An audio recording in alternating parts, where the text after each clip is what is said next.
Pues hoy en un café ya veis, estamos aquí ya con nuestras tazas, estamos con un escritor reconocido por crear novelas que enganchan desde la primera página. Hoy estoy con Jorge Molist. Buenas tardes, Jorge. Muchas gracias por concedernos estos minutos de su tiempo. Muy buenas tardes, Esther, encantado de hacerlo. Ayer, día 1 de marzo, salió a la venta este libro, su última novela, El latido del mar. ¿Qué nos puede contar de su libro para que el público que nos ve pues tenga un poco idea de qué va? Bueno, es una historia real, básicamente siguiendo los hechos históricos. Es una historia de supervivencia, de amor y finalmente de venganza justa, ¿no?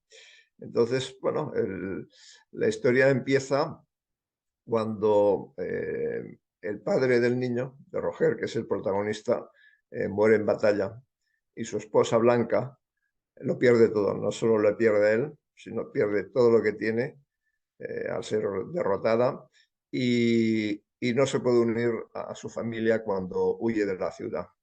Entonces ella se queda en manos de los vencedores, en manos de sus enemigos. Y esa era una situación muy difícil porque en la época a los que se les consideraba traidores, y a su marido se le consideraba como tal por parte de los franceses que habían invadido Sicilia, pues el castigo era muy malo. A los hombres los ejecutaban, incluidos a los niños, para que no tomaran venganza, a los nobles, y a las mujeres se les encerraba de por vida en una mazmorra hasta que se morían de miseria. Entonces la situación de ella, de Blanca, era, dijéramos, desesperada, ¿no? Y su único propósito, su único interés es salvar la vida de su hijo, de solo 1 año, que es Roger. Entonces, para ello tendrá que usar, pues, todos sus ardides, todos sus trucos, todo su ingenio y encima soportar los abusos de los enemigos suyos. Y así empieza, ¿no? Cuando yo he empezado a leer el libro, bueno, es un libro que engancha desde la primera página, o sea, ya desde el primer capítulo uno ya se empieza a meter en la trama. Todas sus novelas están ambientadas en historia. ¿Está Jorge Molís enamorado del pasado? Bueno, enamorado es decir mucho, porque eso de que tiempos pasados fueron mejores, no estoy de acuerdo. Vivimos mucho mejor ahora.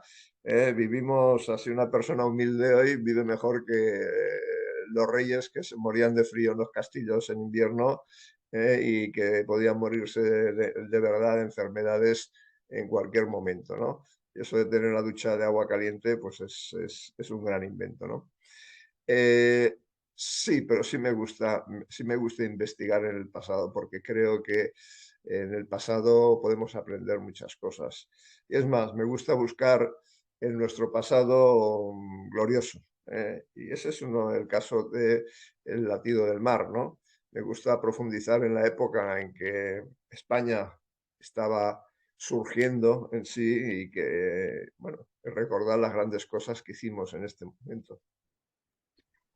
Además, es que es eso, cuando uno va investigando en la historia, al final descubre cosas que son maravillosas. También es cierto que hay muchísimos personajes dentro de la historia. ¿Cómo hace para que estos personajes encajen de una manera tan sumamente perfecta dentro de cada novela?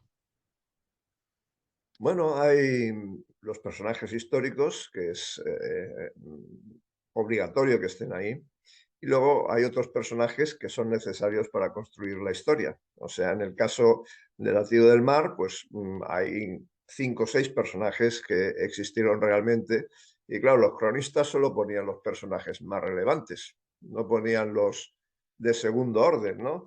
Entonces en una novela hacen falta, y como hacen falta hay que crearlos. Pero bueno, hay que crearlos, como bien dices, creíbles. O sea, que sean gente de su tiempo, no de hoy en día sacados de un estadio de fútbol, sino de su tiempo. Y que realmente encajen bien en la narración.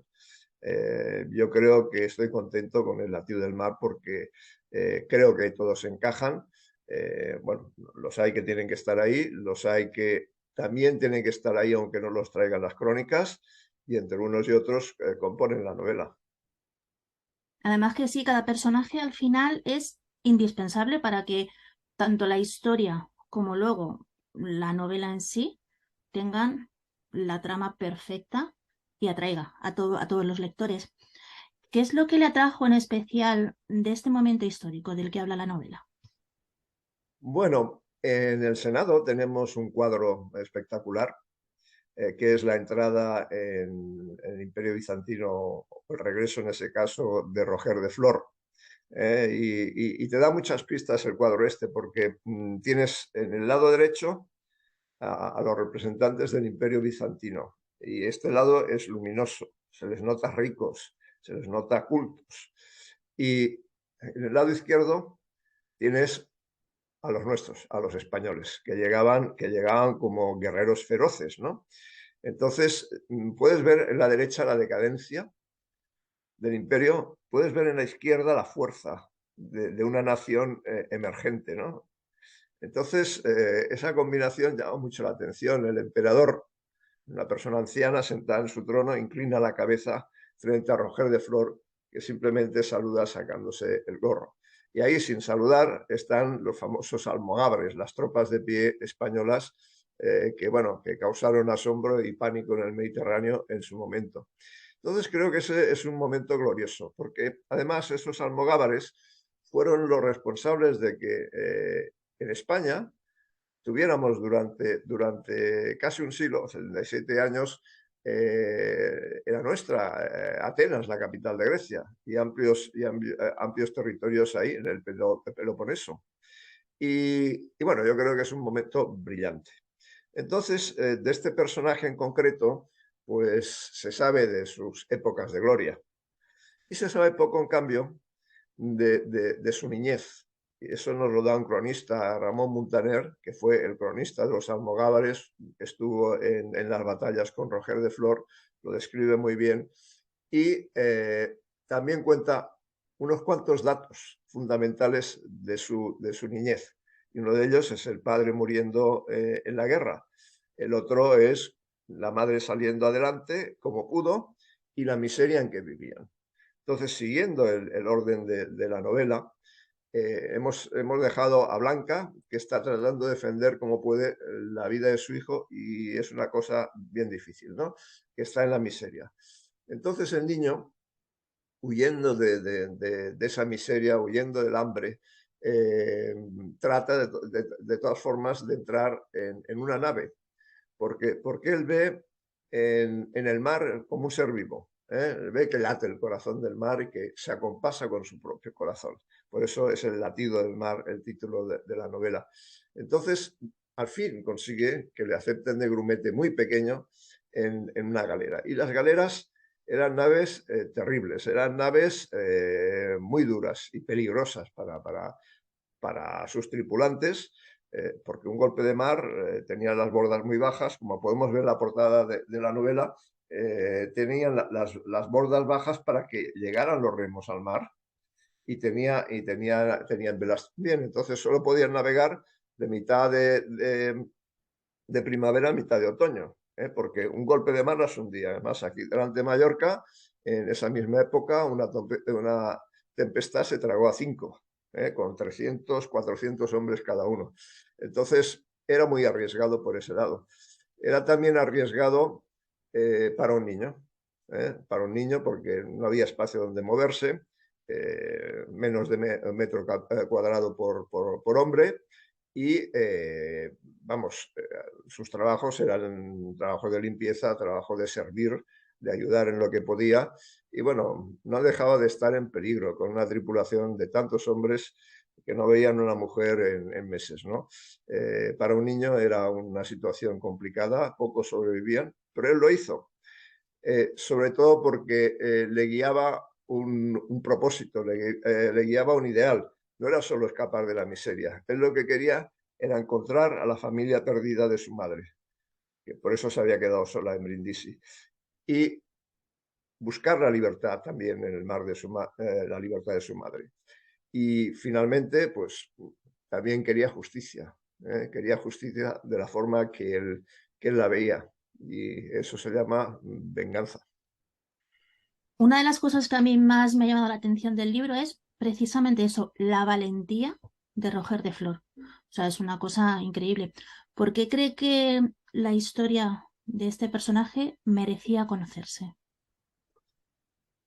Bueno, merecía conocerse básicamente por lo que hizo de mayor, eh, que eso nos honra a España.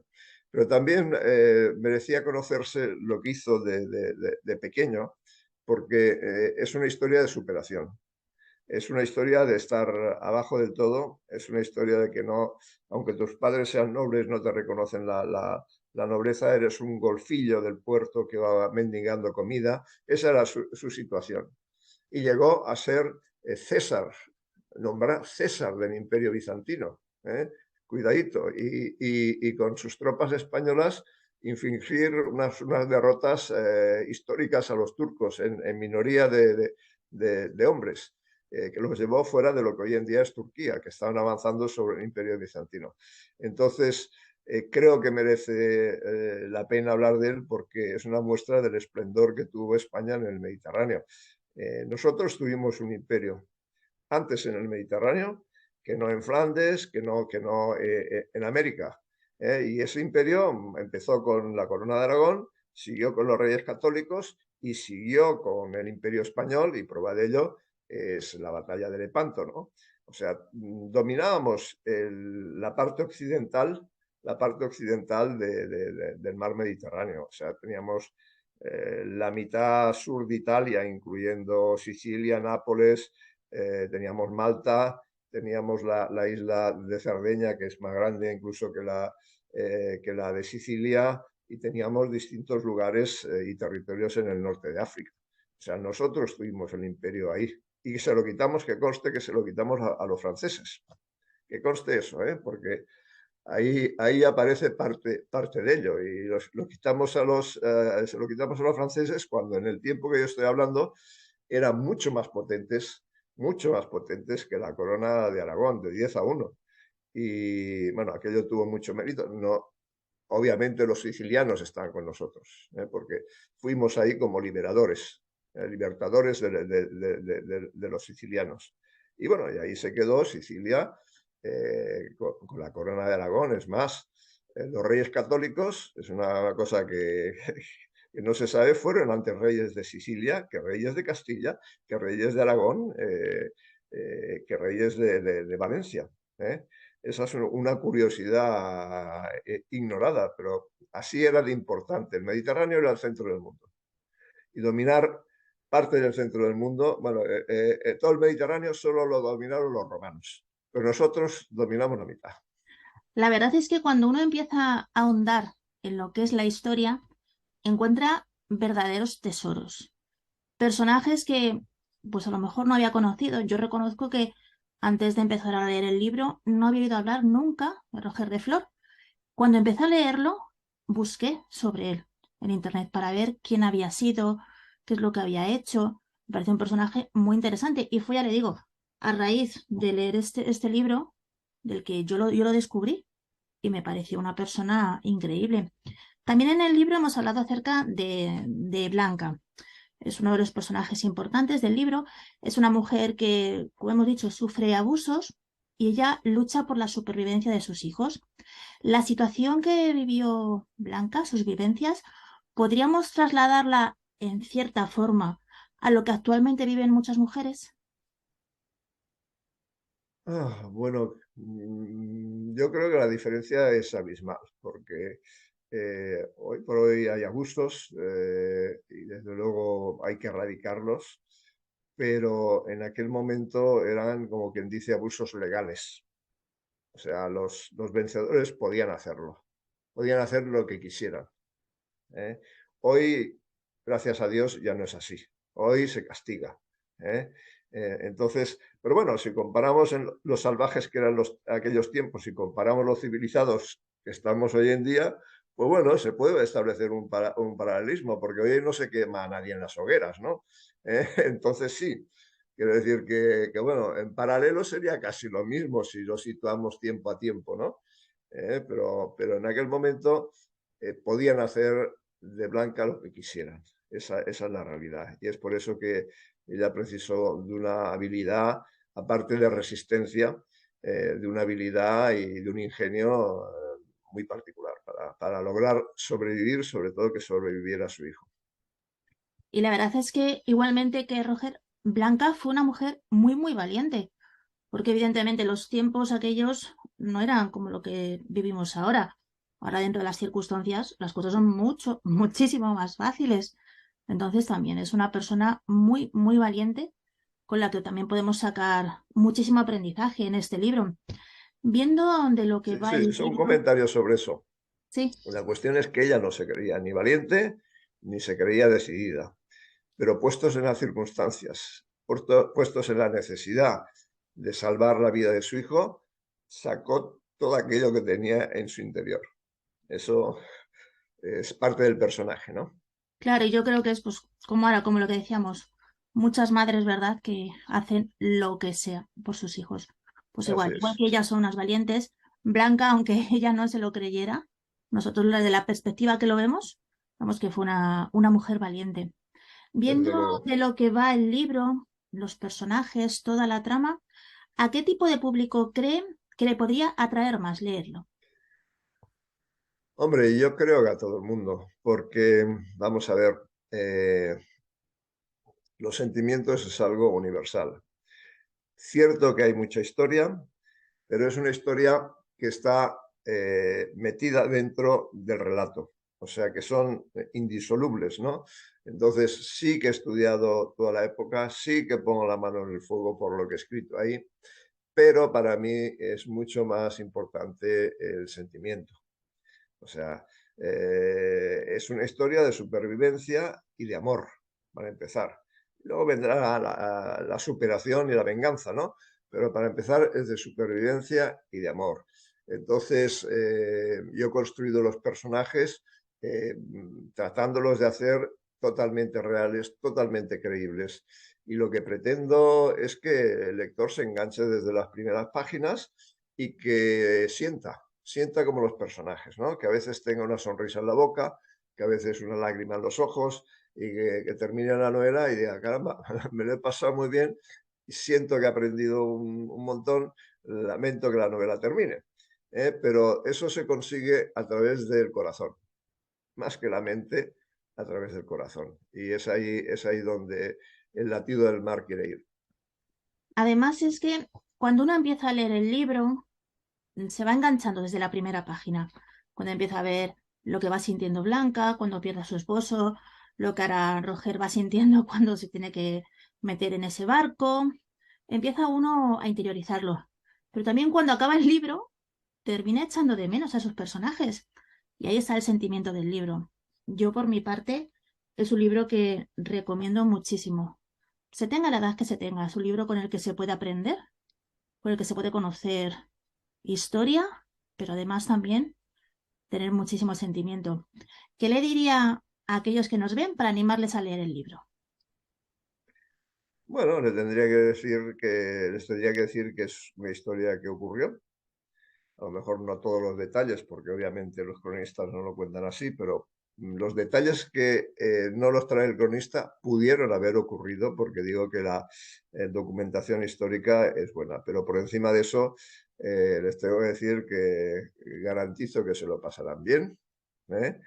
Que si luego quieren olvidar la historia, que la olviden, que no es ninguna lección, ni es nada por el estilo, simplemente que el entorno histórico hace más creíbles los sucesos que ocurren. Y que bueno, pues que pues, en ese viaje que tiene Roger van a ver un Mediterráneo fascinante.